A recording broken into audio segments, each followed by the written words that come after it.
Selatan dengan 8 KPU Kabupaten Kota di Sumatera Selatan pada hari ini menetapkan pasangan terpilih berdasarkan surat dari KPU RI nomor 24 yang dikeluarkan hari Senin. Kami paling lambat itu menetapkannya di 3 hari ke depan, artinya ada hari Selasa, Rabu, dan Kamis. Jadi kami arahan KPU RI karena kesibukan maka disertakan di hari Kamis semua.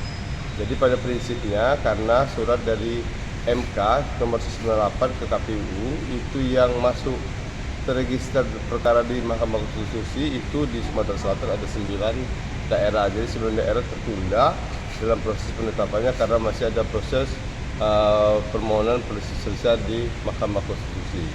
Jadi dia menunggu dari putusan dari Mahkamah Konstitusi yaitu pembacaan putusan yang berikutnya seperti itu.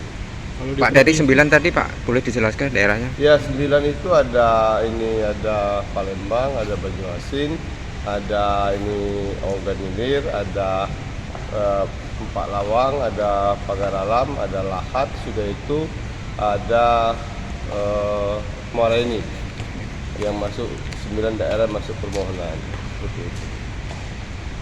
Harapannya Pak atas ini?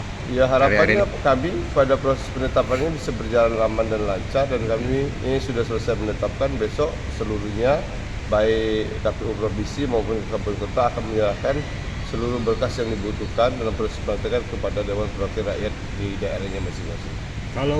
Pada hari ini menetapkan, besok kami harus menyerahkan berkas yang dibutuhkan pada saat proses pelantikan, nanti sampaikan kepada DPRD-nya masing-masing.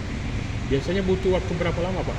Ya, kalau penetapan tidak butuh banyak lama karena prosesnya lagi sudah selesai seperti itu ya kan. Kami hanya nanti buat berita acara pleno dan sudah penetapan proses pasangan terpilih.